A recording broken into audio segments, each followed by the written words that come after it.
You're listening to Real Food Mental Health with Cody Cox. If you've been hoping to hear an episode about anxiety, burnout, and confidence, today's episode is for you. I'm talking with Dr. Rhonda Parmer, and she is an executive coach working to help high potential leaders unlock balance and build unshakable confidence so they can lead world class teams, reach their highest goals, and avoid burnout. She's a children's book author, and she is also writing a leadership book. She has compiled all the research from the gurus and turned their advice into the actionable steps that she calls the EASE framework, EASE. She leads workshops and works with clients one-on-one and in groups to help them discover their strengths and align their actions with their values. She retired from public education after 31 great years and finished her career as an associate superintendent. Using those skills, she founded the Leadership Executive Group, where she and her team coach leaders across all sectors to ensure they maintain success without sacrificing well-being. To maintain balance in her life, she talks to her mother daily, travels with her husband, and participates in open road auto races near Big Bend National Park. Do you have questions for me that you want me to answer on the show? Maybe you have a suggestion for a topic or even a guest that I could invite on the show. I would love to hear that. Send me a message on the Signal Messenger app. It's a free app. It's end-to-end encrypted. My username is cox.07. That's cox.07. Of course, I'm not available to have ongoing conversations via Signal, but I'd still love to hear from you.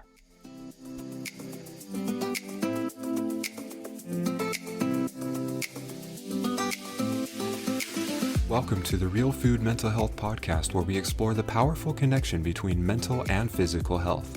My name is Cody Cox, a holistic nutritional psychotherapist, and I'm here to guide you on a journey to true wellness, mind, body, and spirit. If you're tired of quick fixes and want real solutions that address the root cause, you're in the right place. Let's get started on your path to lasting wellness. Welcome back to Real Food Mental Health with Cody Cox. Today I'm talking with Rhonda Parmer. Welcome, Rhonda. Well, hello, Cody. I'm so glad to be here. So tell me a little bit about what you do. I know you work with clients one-on-one, you do group work. Essentially, you're helping people to avoid burnout, address anxiety, et cetera, et cetera. Did I miss anything? No, it's interesting. I am a certified executive coach, and what I've found that even though I'm working with mostly executives, it turns out mostly females.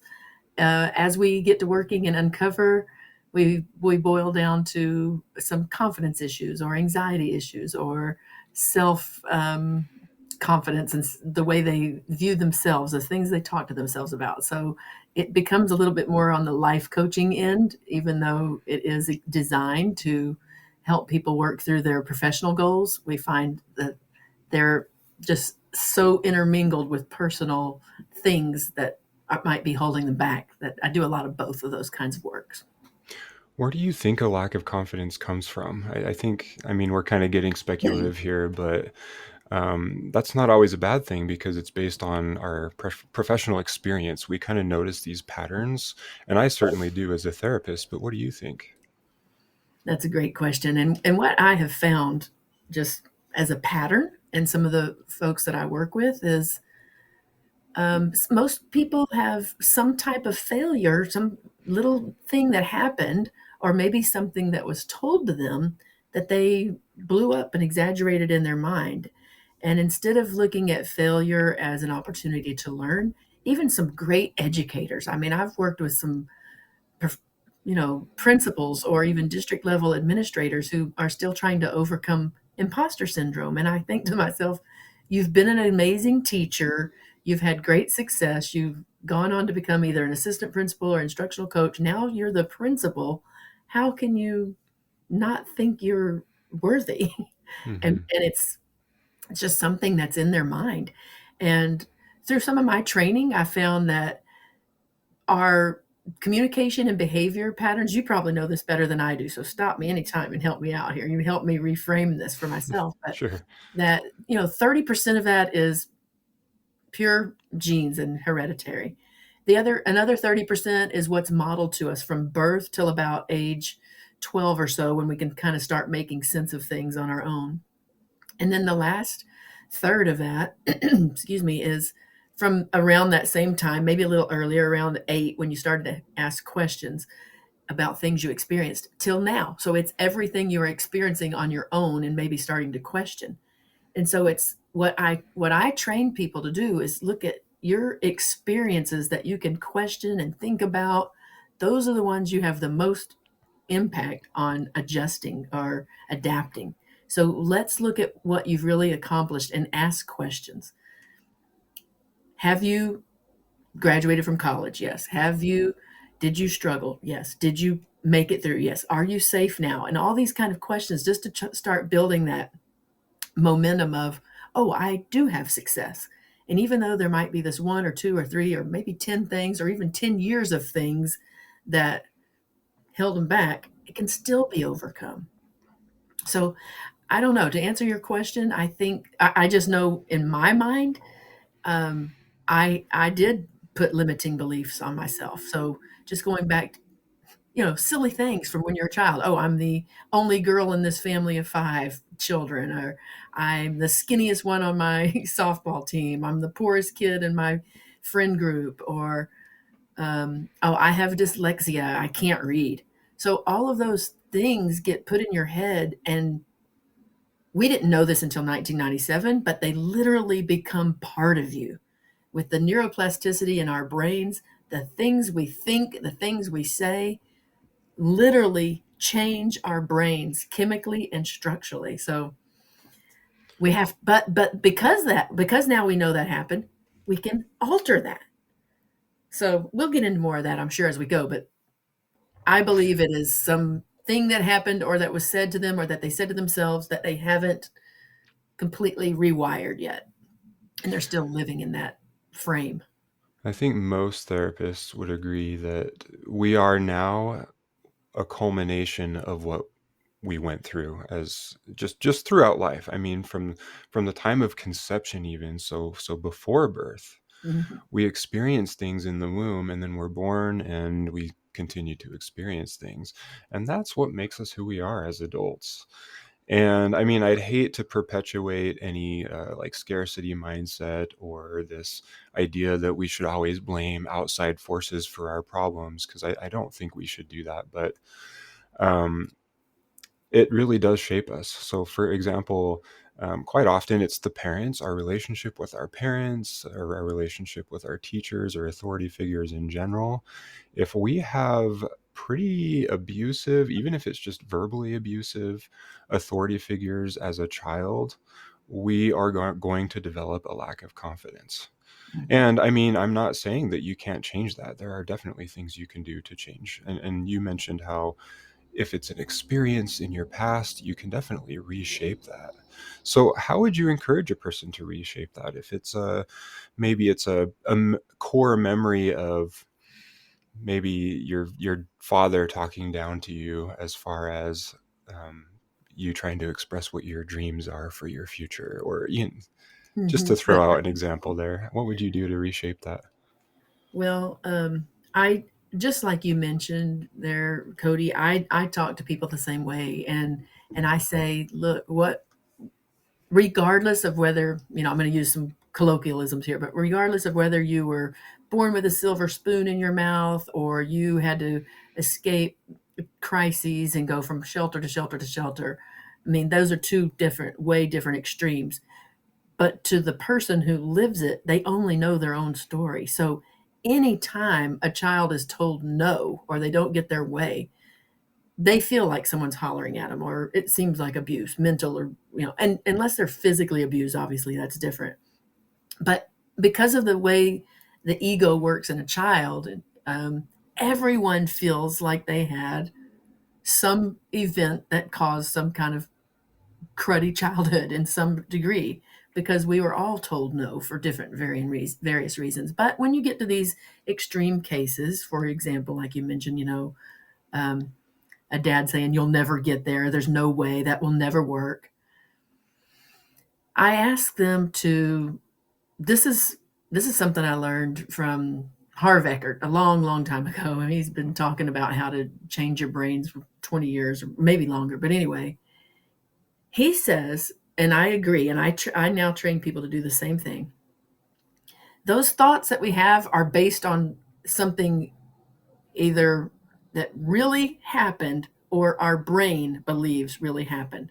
So we say to literally physically put your hand on your head so you have this connection from your hand to your heart or spirit to brain, this kind of connection. And say, thank you for sharing. When you think of that, oh, I remember my dad telling me I'll never work. You'll never go anywhere. Oh, thank you for sharing. And then completely change it opposite. I will succeed. I do have value. I can learn new skills. I can choose a different profession. I don't have to do whatever. And you're taking out all the negative words. So we wouldn't even use the word don't. We would flip that. But it's all in how we speak. And um, I don't know about the base of your listeners, but I'm a Christian and I believe things that are in the Bible. And whether you believe in Jesus or any of that biblical story for salvation or not, the spiritual truths are there and they run through every religion that speaking things changes your existence. Changing your story about yourself changes your physical world. And so, however you believe, whether you believe that spiritually or not, you can believe the science of it because at every at every at every university where they study brains, they've looked at brains under scans and all the different ways they have to look at brain connections. And when you speak to yourself positively, like you would to a friend, your brain physically changes. Hmm. Yeah, it's really interesting. I like to tell people you can teach an old dog new tricks because of that neuroplasticity that you mentioned earlier. And that pretty much debunks that I want to say it's kind of still kind of a mainstream idea that people think that mental illness is caused by a chemical imbalance. But because of neuroplasticity, you can actually change that chemical imbalance. And I wouldn't necessarily say that it's caused by the chemical imbalance, but it creates a chemical imbalance when you become mentally ill. So maybe they're kind of feeding into each other. We don't know which causes which, but you Mm-hmm. can change it. That's really kind of the point that we're trying to make here. Mm-hmm. It's so interesting. Like you said, what came first, the chicken or the egg? It doesn't matter. It doesn't matter. It just matters that we now scientifically know that you can change it. And I think it actually research didn't really show that maybe 15 years ago, but recent research is showing that the brain does change. Yeah.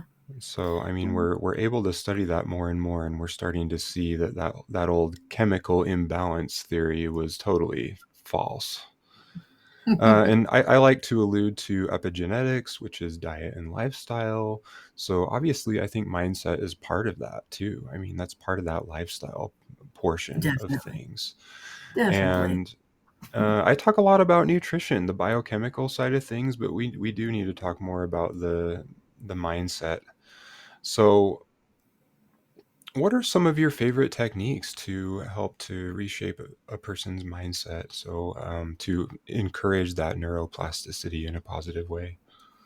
So one of the things that I have trained people, and you again, I'm almost, hey, I'm glad to be here. I hope to learn from you, but as we go, please do correct me if you hear anything that's like, what? But this is what we've been doing. And maybe it's something that is so common and I'm just now discovering it over the last couple of years, but I'm super excited about it. I'm going to share it with everybody I can. So this is so easy and free and it literally works. I have had clients who have just been in the middle of the worst panic or anxiety attack and they'll call me late at night and I give them my phone number if I know that's something they're struggling with because I'd rather them call me and have someone to talk to than sit there for 12 hours waiting for the next day to call me or even do something worse, when people really feel like they've lost all hope.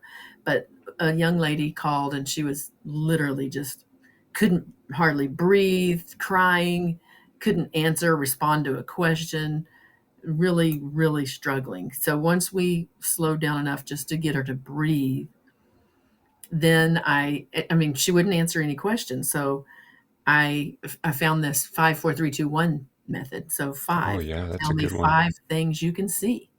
And okay, well, they don't have to process really deeply. What can I see? I see a pink sticky note. I see a monitor. I see a light. Then what are 4 things that you can touch? Can you touch your socks? Can you touch your hair, your nose? Things you can physically do. And it shifts the way your brain is going down this downward spiral of I can't, I'm not, I can't. And it stops those thoughts because we cannot think 2 things at the exact same moment. So when they have to go, oh, I'm seeing this, I'm feeling this, I'm hearing these sounds, I'm smelling this, and now I'm tasting my water or whatever, it goes through all their senses and shifts them straight off of anxiety and panic. My conversations on my podcast often go to ancestral principles. And I mean, I think we were designed to be able to do that naturally, to check in with the present moment. The more we go into, so if you're in nature, you go for a hike, most likely you're going to be pretty present unless you're dealing with an acute trauma of some kind.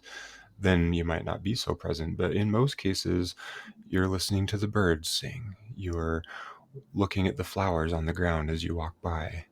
You are hearing the wind go through your hair or through your ears. And so that checks you into the present moment. And how does that feel? It feels grounding. It feels calming. And I think our ancestors, before air conditioning, before TV, before the internet, they just did that naturally. They didn't really have a word for mindfulness because that was just their day to day. And so I think that's part of why in history people were generally mentally healthier. I mean, yeah, we still had some mental illness, but if you think about it, just 100 years ago, 200 years ago, I think people generally were better as long as they still had adequate shelter, your basic physiological needs as well, because they were generally mindful and not very distracted.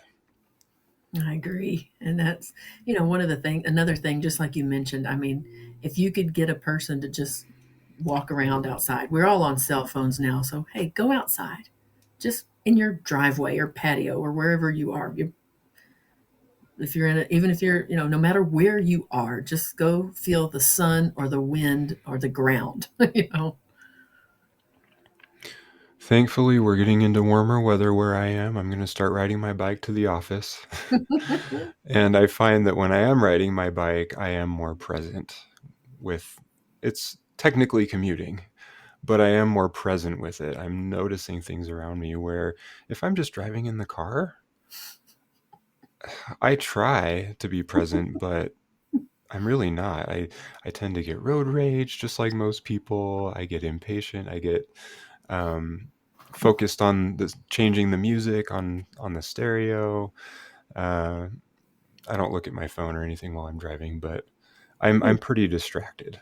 Yeah, you get there and you're like, whoa, how did I even get here? Yeah, so it can really help to slow down. And yeah, riding a bike, I'm only 3 miles away from where I live, so it's not too far, but riding a bike is slower and it forces you to be a little bit more present. Mm-hmm. Nice. So let's talk more about anxiety. That seems to come up a lot for my clients in psychotherapy because it is actually the number one mental illness in the United States. And there are definitely physiological reasons for that as far as like blood sugar dysregulation, but then there are some mental reasons as well. What would Mm-hmm. you say causes that? Is that similar to the lack of confidence, or are there some other things?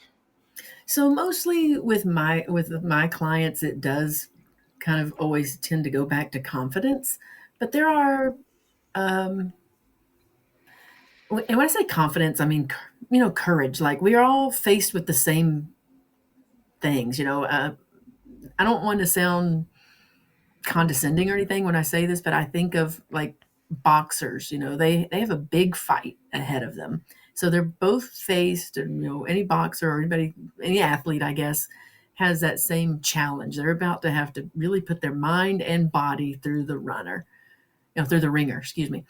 But what do they do? I mean, you're either courageous or cowardice? I mean, do you block your, do you keep getting away further and further away, or do you go in and attack? And then this, we all face the same challenges. It's just what is your mental state by doing it? Are you going and are you courageous? Or are you coward? Are you that fear is going to be there. You can't coach someone to get away from fear. You can only coach them to recognize it and then use it to move forward.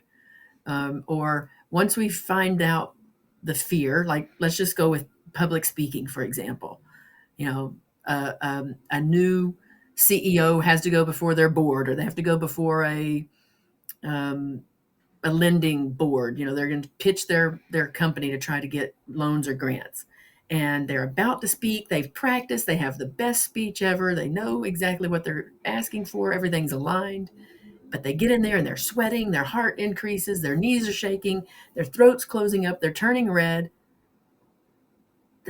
Okay, that's going to happen. But instead of shutting down and stopping your speech and walking away, recognize it, take some deep breaths, own it. Again, I always say, thank you for sharing. Yes, I'm about to say these things. Instead of I'm nervous, I'm going to mess up, they're not going to give me money, flip all of those phrases. And, this anxiety is real. And just like you mentioned, yeah, there's some health reasons why it comes, but most of the time it's because we don't know how we don't stop enough to recognize what's happening in our bodies, accept it, and use it, move forward with it. Yes, I have these feelings. Yes, I have butterflies. Yes, my lip is sweating or whatever, but I'm still going to be okay. I'm safe. I'm going to speak what I have to speak. These people are going to find value in what I have or not. And if not, I'll go to another group. And just, Mhm. it's okay. Not everything is hinging on that's the last straw that's going to make or break you. I mean, I like to think about this is so simple, but I like to think about Dr. Seuss. I think he got turned down 127 times or something like that, and then had a great series of books. So if we don't overthink it and okay, this isn't the end all be all, just do your best, learn from it and move on. I know that's easier said than done, but that's why I value having a coach or a mentor, because so many times in places people don't have that where they work. It's always, it's either a boss, so somebody's going to unintentionally or intentionally judge them, or it's a peer who they don't want to lose confidence in that peer, so you can't really tell them everything. So the value of a mentor or coach is just, that outside view, just like any athlete. These great athletes and even successful businessmen have coaches, and Mhm. it's to be able to process out loud and make sense of what's going on and back up from any fear. Okay, what might have caused that fear? Now let's rework that, rewire our brains and move on. Yeah, and I think our bodies kind of freak out when we sit still, which is what most of us do these days. Yes. But what I like to teach people in psychotherapy is when we are sitting still, the activity has to go somewhere, so it goes to the brain and you start overthinking. What happens when you overthink? Essentially, you start getting into, I like to call it the what ifs. What if this happens? What if this happens? So, I mean, essentially, these are anxious thoughts, Mhm. right? And so the more you think the what ifs, the more anxious you're going to feel. And not only that, but I think it really strips down any sense of motivation too, which is what I've noticed particularly for depression. If a person is sedentary, so for example, a lot of young adults right now they spend a lot of time staring at their smartphones in bed in a dark room at 11 a.m. Yeah. and they're just scrolling TikTok or Instagram or something else. So their bodies are completely still for hours at a time while they stare at screens, and their brains are going crazy. No wonder they're struggling with their mental health. Typically, it manifests as anxiety, sometimes depression, sometimes ADHD, but our minds are overworking. So it can be really helpful to do that 5, 4, 3, 2, 1 that you described earlier, where you're just checking in with the present moment. Even if you're inside, it still works. Mhm. And just to your point, I coach people to, we have these smartphones or we have watches with all these timing devices. So, hey, set the alarm for 45 minutes. Every 45 minutes, get up. Even if you just go to the restroom, go look outside, go up and down your stairs, walk around in a circle, do 10 jumping jacks, do something to shift the energy in your body. And people are amazed at the difference in, as you mentioned, ADHD. People, oh man, I can't concentrate. I got this, or I'm doing all these 10 things that don't even matter, and I keep putting this thing off. Okay, let's shift the energy in your body. And if it's Hmm. not, if you can't go every 45 minutes, then let's do it every 10, every 10 minutes, and then just stand up for 10 seconds, or every 20 minutes and stand up for 20 seconds, and just do something to shift that energy so you're not just Yeah. atrophy there in the chair. And I would say, too, to borrow the slogan from Nike, just do it. Just do it. Yeah. Because, like, I was thinking as you were saying that, I'm wearing a Garmin watch, and it reminds me, it's roughly every hour, I think, to get up and move. I mostly ignore it because often I'm in therapy sessions or recording podcasts, and I can't get up and move when it vibrates at me.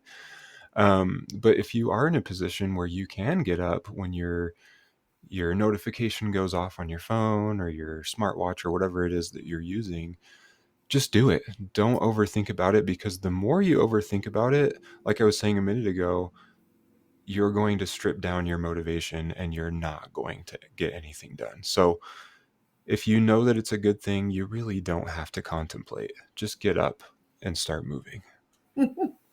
Exactly.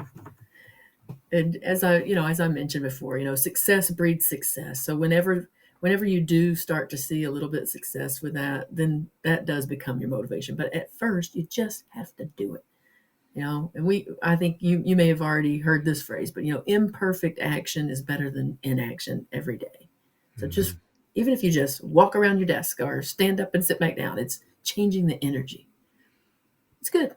And it's amazing how much exercise can help with anxiety too, because a lot of the emotions that we're feeling are actually physical manifestations of our thoughts. So it's just emotions getting stuck in our bodies. And so as we exercise, we are helping to work those emotions out. And I mean, it's really good if you can go to the gym for an hour a day. A lot of people don't have the time for that. But actually, what's better is if you're just doing a few minutes here and there throughout the day, all day long. So maybe it is every 10 minutes, maybe it's every 45. But get up and go for a walk, maybe do some push-ups, get a variety of that movement throughout the day. That's going to be way more effective than just going to the gym a few times a week for half an hour at a time, or whatever it is that people do. Um, Mhm. but really working those emotions out physically can make a huge difference as well. It's so interesting to hear you say that because I mean, I think back to 20 years ago when people would say, well, oh, this, you're having migraines or whatever. Well, that might be an emotion stuck in your, and people would say, well, that's, it just sounds like hogwash. No, this is a migraine, or no, I have diabetes or whatever it is. But okay, but our minds and bodies are one. It's just like, you wouldn't cut off your two hands. You need your hands and you need your mind, and it's the computer for your body. And I wish people knew, if you want to fix your mind, work on your body. If you want to work on your body, fix your mind. It's just they go together. Hmm. Yeah, thankfully, I think it was the book "The Body Keeps the Score" by what was the author? Bessel van der Kolk. That's a Hmm. very popular book among therapists, especially somatic therapists. And somatic essentially means body work, recognizing how the body is part of mental health. And so, if therapists are yoga teachers like myself, then typically we know that book, The Body Keeps the Score, or at least we have some kind of idea that the mind and the body are connected. Hmm. And of course, if my listeners have been listening for a while, you've probably heard me talk a lot about nutrition. And that's why, because the mind and the body are connected. So, nutrition really makes a difference on mental health too, for better or for worse. And so, yeah, I think 20 years ago, maybe not even that long ago, it might have been considered hogwash, but thankfully we're seeing more and more of that come to the mainstream. Yeah, that's going to be really powerful. The more people who get to hear about it. And, when we think about your service that you're providing, and the podcast and the support you offer, the more people who can get this information and begin to use it, just the better the world's going to be. So I'm Mm-hmm. glad you're doing this service. And that's what I hope to do too. I have a different audience and a different means, but I'm going to look up that book. I mean, because this is all transferable. Yeah, it's not light reading. I'll warn you. I will warn you. It's pretty technical, but it's good information. Like I said, it's pretty popular among therapists, especially somatic workers. Um, Maybe even massage therapists would be interested in that book. Pretty much any sort of body or mind workers. Do you remember how old you were the first time you heard the word psychosomatic? I actually didn't hear it, I don't think, until graduate school. Really? Okay. Well, I had some pretty interesting neighbors, and this is way back. I mean, I'm probably older than you, but in the 80s, it seems like, I don't know, maybe C.S. Lewis in one of his books, not the Lion, Witch, and Wardrobe, but some of the others were talking about psychosomatic. And I remember thinking, really? Like you can think something and change how you feel? And I was, in high school going, no way, no way. Well, luckily, I didn't have to really test that theory too often, but about, um, well, 15 years after I graduated, so I was already 33. It was my first year as a principal, and I was diagnosed with two types of cancer, breast cancer and thyroid cancer, at the same time. And as I mentioned before, I'm a Christian and I believe in spirituality and prayer and those kinds of things to guard your mind and renew Yeah. your mind. But also just, hey, the power of positivity, speaking positive things over your body. And even though you're going to the doctor, you're taking medicine, you're getting chemo, your hair's falling out, you're having surgeries, you're getting biopsies, there's all these tests and papers and things that are just you know how can you almost like transcend, almost like get on a different plane and look at yourself and say, okay, that's me doing all of that, but right now I'm going to be right here, and my blood pressure is normal, my temperature is normal, my cell function is normal, and I feel good. Even though, there's all this crazy stuff happening in your mind, I mean, in your body, your mind can help you cope with it. And people could not understand how I was doing that, and really I couldn't either, because this was in early 2000s. And I just know, I don't know, I just attribute it to God. I don't know how it works, but it works. Hmm. And so I think, if we can almost compartmentalize for a little bit. I mean, sometimes compartmentalization, it has a negative connotation with it, but if you can just say, okay, this stuff is happening, but I choose to move forward and I choose to believe good things. And I don't know if it's rose colored glasses or Pollyanna, but it works. So Hmm. how do you have Well, some kind of coping mechanism? it's interesting. I mean, there are many different names for what I consider to be the same thing. So you might call it spirituality or energetic frequencies. Like it's all The same. the same force. Yes. Life force energy is another one that we use in yoga, particularly, and I'm Christian as well. Um, but we all have that in common, and it affects our cells, it affects the way our body responds, and it all comes from we're not recording video, but I'm pointing to my head. It all comes from the head and the thoughts that we're having, and it sends that energy throughout the body, and I would even say it extends beyond the body because other people can feel it too.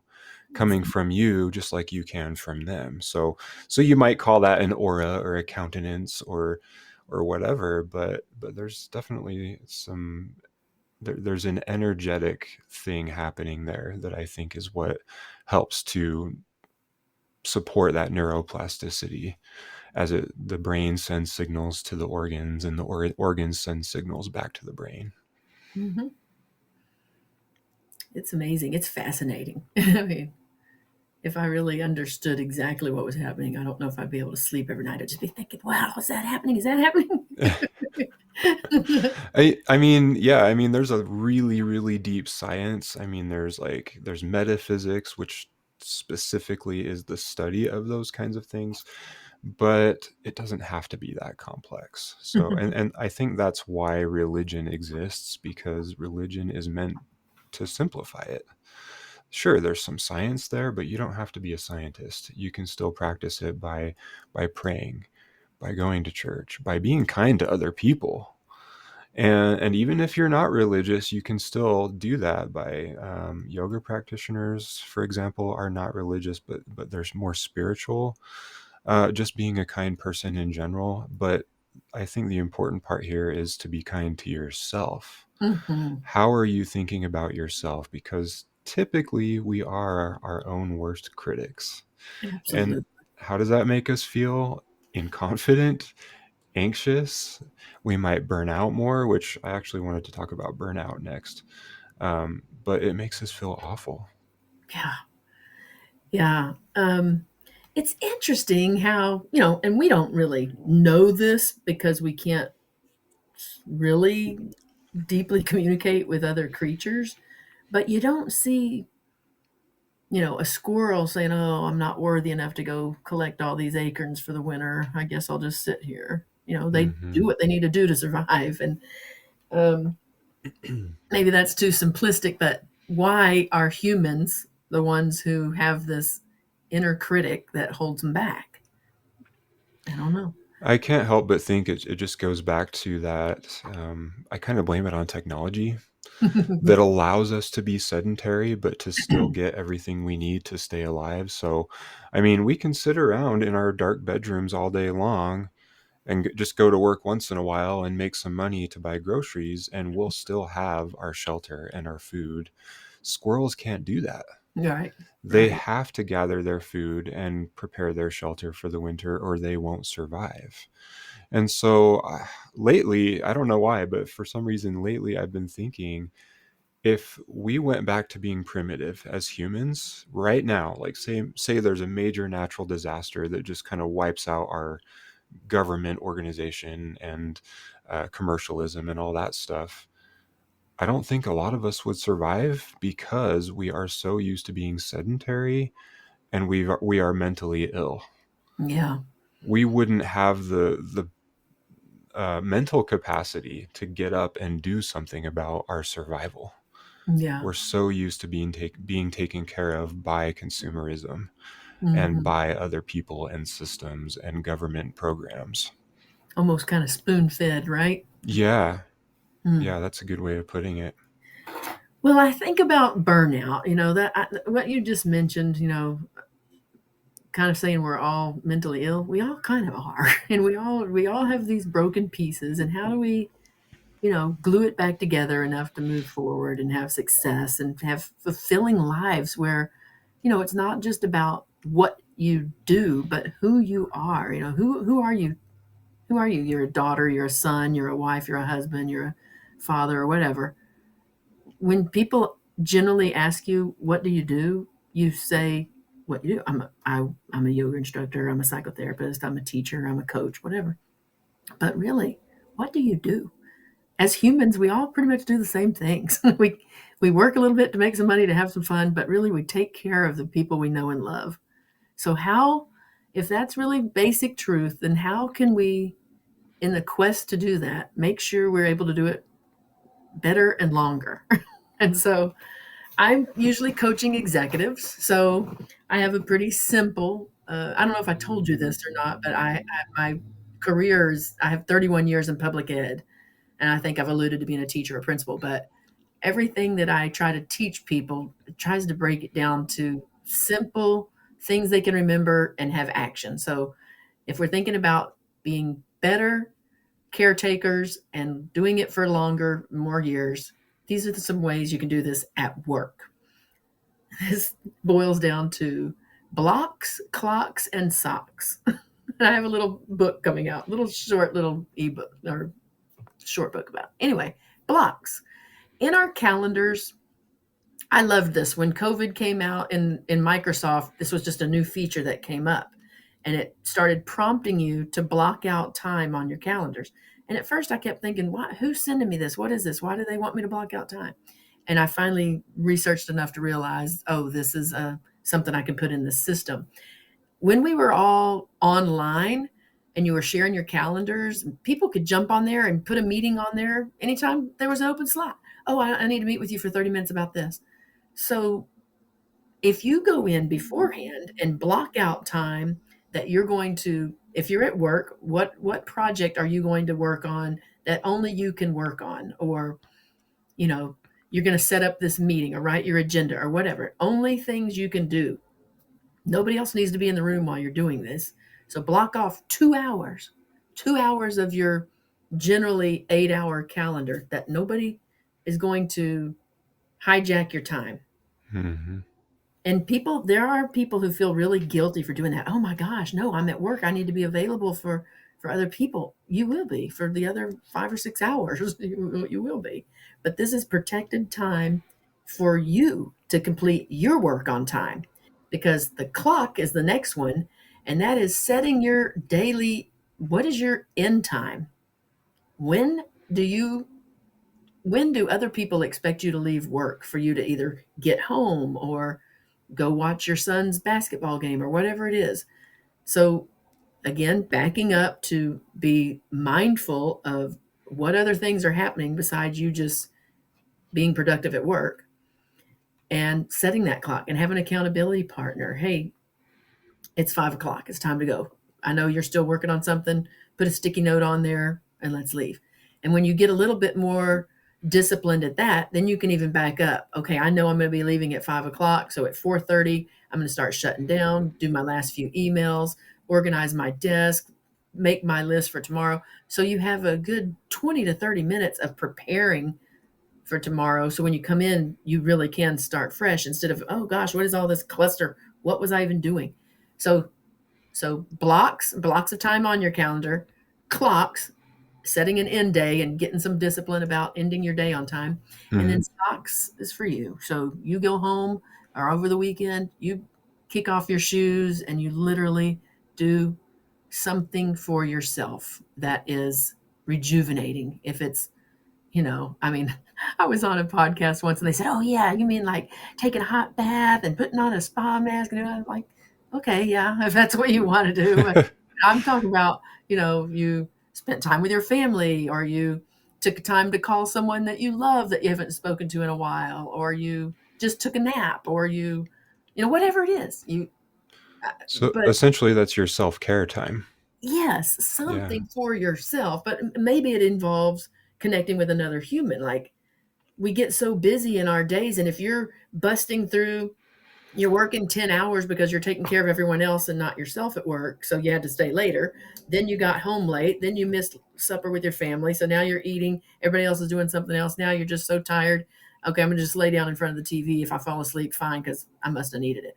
But there's no structure and no pre-plan of how. And I don't mean not every single minute needs to be structured. My husband makes fun of me for that, because I'll write these lists and then he'll go up above the top when it'll say something like, wake up, wash face, go to the bathroom, wipe, flush. He'll put stupid stuff like that. I do like to check stuff off, but that's a little overboard. But I'm just saying, for our own mental health and to prevent burnout, you have to take control. Don't let things control you.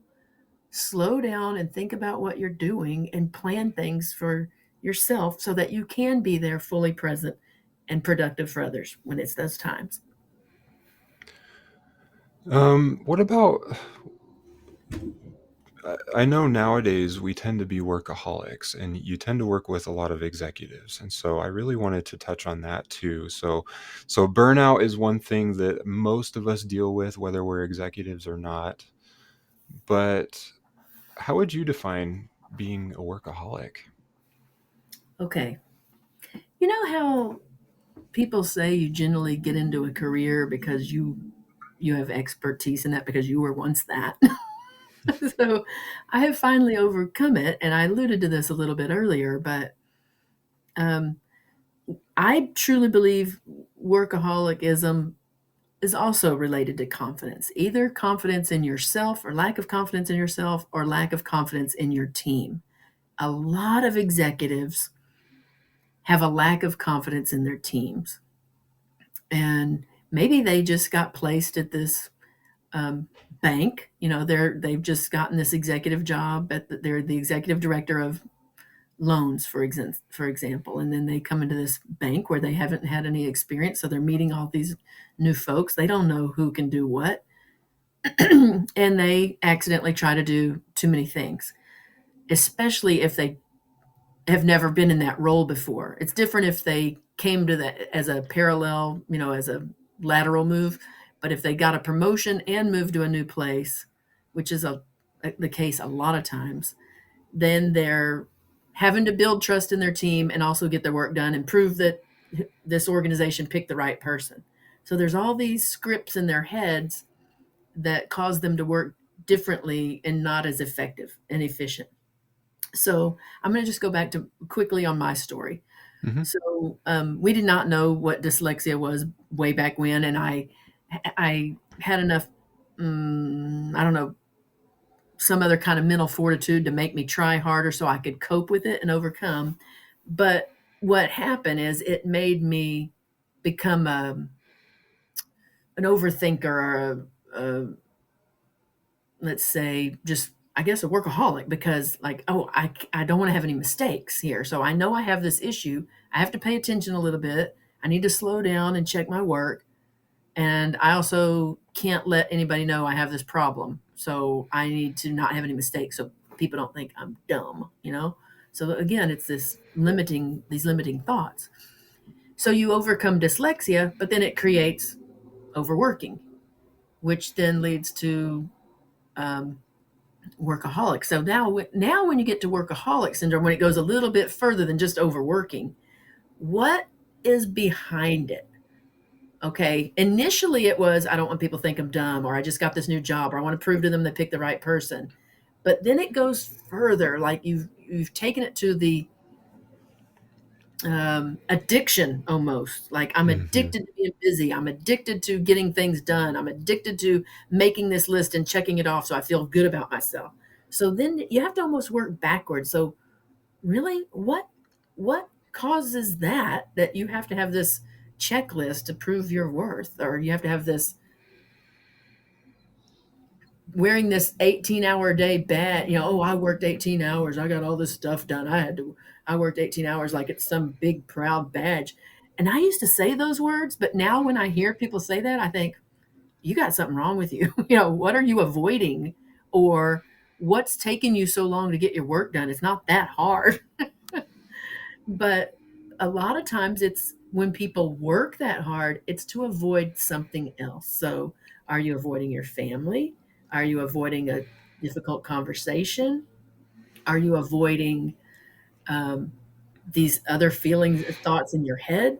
And so we have to peel those layers back. And I hate to just bring this up because this isn't my platform, but that cancer diagnosis caused me to really start to peel these layers off and really figure out, why am I doing this? I love my husband, I love my home, I love to go water skiing, I love my garden. Why am I staying up here 15 hours a day? And it for me it was to prove that I'm that good, to prove they picked the right person for this job, to prove that I can work hard and get something done. And it's false. It's just a wrong imprint in your brain that you have to rewire. To sound like a broken record, you've got to rewire that, and it can be done. And you don't have to work 15 or 18 hours a day, You don't have to neglect your family, but you do have to confront what's really going on. And, even at a deeper level, that was a lot of, I grew up with 5 boys. And again, I'm not one of these victims. I don't have this as a platform, but those things get in your head and that you have to replace them or they drive you. And this, you can't do it. You're a girl. You're too small. You're too dumb. You're too this. You're too that. You're too that. Everything I did was to try to prove that wrong to a place where it was, it became a sickness, not the cancer. I'm not saying I did that and that's why cancer came. I don't know.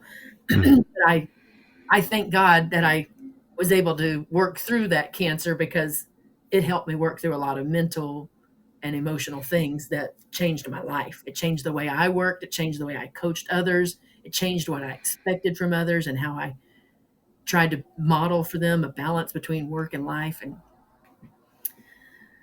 just, it's just an interesting thing to think about. Um, and now when I'm working with others, I'm telling you all this. I never get to tell all this to a client, and I wouldn't, but it's about asking those kinds of questions to help them reveal it. Maybe they don't even say it out loud, but they'll say, "Oh, yeah, now I know." And it's hard to overcome. It's just like any addiction. It's hard to overcome. They have to really want to, but it can be done. Yeah, I agree that workaholicism is essentially an addiction. And it does also seem to be, I guess this is true for any addiction, it's an avoidance or a form of self-medication from other life problems. So for example, if a person were to get a cancer diagnosis, most likely they would start thinking something like, I'm not good enough. So they end up in this shame spiral. So they find this addiction, whether it's becoming a workaholic or sadly for some people it might be a substance or something else, because they obsess over that to try to prove to themselves that they are good enough. Yeah. And I think if it were something like alcoholism, that's not necessarily trying to prove that you are good enough. That's more of the self-medication side of things. But if it were something like being a workaholic, that's really what you're trying to do. You're trying to fight against that shame that you're feeling. I got this cancer diagnosis. I'm terminal. I'm going to keep working to try to prove that I am good enough. Hmm. Yeah. My husband, I've been married. Well, we've known each other since 1990. So when we got married in 98, we had a long time to get to know each other, but he knew already that I was sort of a workaholic before we even got married. But once we got married, he had this phrase and it kind of shook me to my core, but it didn't it didn't really hit me for about 5 years how to change it. But his phrase was, "You're having an affair with your job." and it's and it's the fact that it took me away, it distracted me from my life with him, from building our relationship. It was the substitute for having regular conversations and, building our relationship. And it just took me a while till, I mean, he hit me with the rock in the face by saying it like that, but it still took me 5 years to get it under control. There are certain professions that are harder not to make that become an addiction. So, for example, education. My wife's a teacher, and it's very hard. You get paid salary typically, and you've got these contract hours that you're required to be at the school for a certain amount of time every day. But then there's often not enough time to prepare for the next day. So what do? You stay for hours longer than you are required to so you can keep preparing those future lesson plans. And it becomes I'm not sure I would call that an addiction per se. Maybe it's more out of necessity, but it does become excessive, I think, for a lot of people who work in that field and other fields. It kind of just depends on the work, but sometimes it is really hard to going back to your blocks and clocks and socks. It's really hard to block out that time or to set that schedule for yourself and to practice that self care when you've got so much demand placed on you. Yeah, that's true. I mean, when you're in those industries where you're interfacing with the public, or you're teaching, or you're a doctor, or you have clients right here all day long, that's different. But then I would say, before or after or at your lunch or somewhere, put in some of those times. So if maybe you don't have an 8-hour day, then stop it at 10, and then what are some systems you can put in place to have repetitive process so you're ready for the next day, because we're distracted by and sometimes we need distraction. Sometimes distraction is healthy, like your coworker comes over and needs to talk to you about something happening with them. Okay, sorry, I didn't get to finish grading, but I was talking to my partner teacher who's dealing with their own child doing whatever. That's part of mental health too. Yeah, and that's going back to that the positive energy of taking care of other people. Right. And It's yeah. not just about you. I mean, I'm saying it's about you so you can help others. So when the point comes that to help others, then you put yourself, that little thing is on pause. Hmm. I do believe we're all here to help each other, and we're communal beings. We need each other, and we can't just isolate and be selfish. Oh, well, I'm going to get my stuff so I can get out of here, even though I have said those words too. So, one last thing I want to talk about. Tell me about the ease framework. Okay, sure. Thank you for bringing that up. So, through all of these years of teaching and coaching, working with principals and all, even executives across all sectors, people who are just starting out with a business, or maybe someone who wants to scale, we found just okay, let's find ways for them to have self audits.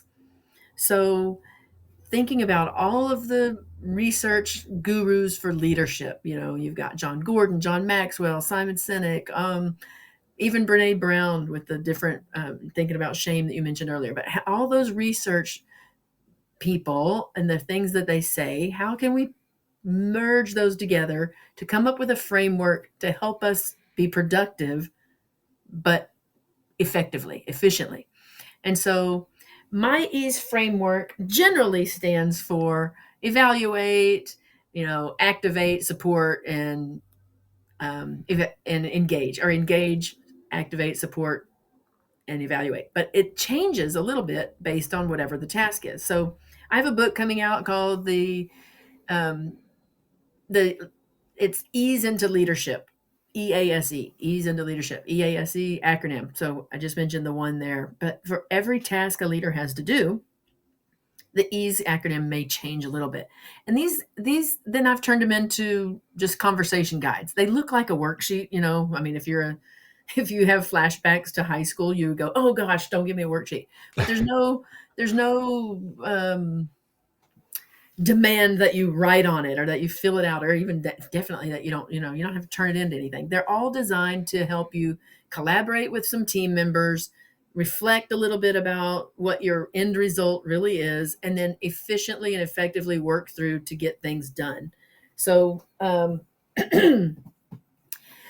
let me see, I'll just pull one up real quick, that one that but while I'm doing that, I'll just say that, we have one for building great partnerships, communicating, um, training your sales team, doing a values audit, creating your roles and responsibilities list. If I'm working with executives, these are all executive functions where we're looking to um, have simplicity and productivity and predictability. So we find in organizations, when your staff can predict what's supposed to happen, or they're communicated with and they know the expectations, they live into those a little better, and they become loyal employees, and there's less turnover. And then when you have loyal employees, then that creates loyal customers, and it's just sort of a cyclical thing. So let me see if I can find one here. Okay, for example, on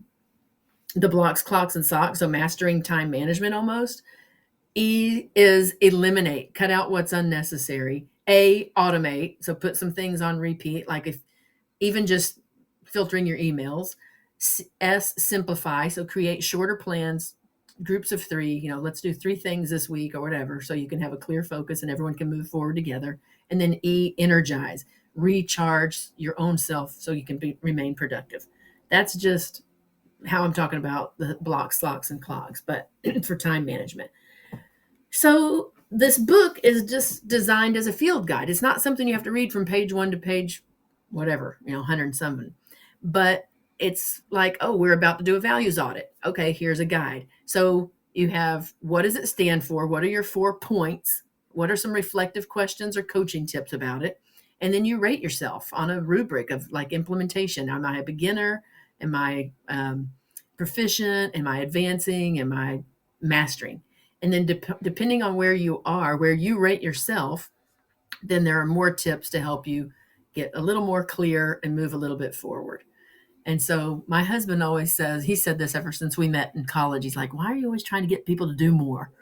Come on, just ease up, and it's not that I'm trying to get them to do more. I always just try to help them make their life easier, because we all have to do stuff. So how can we make it easier? Here's a super easy example of how I can make things easier. We all go to the grocery store, whatever, 2 or 3 times a month, right?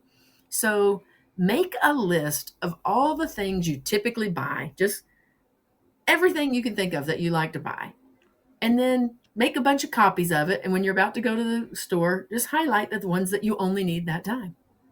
I mean, because then it makes you go in there focused, get your things and get out. You don't start.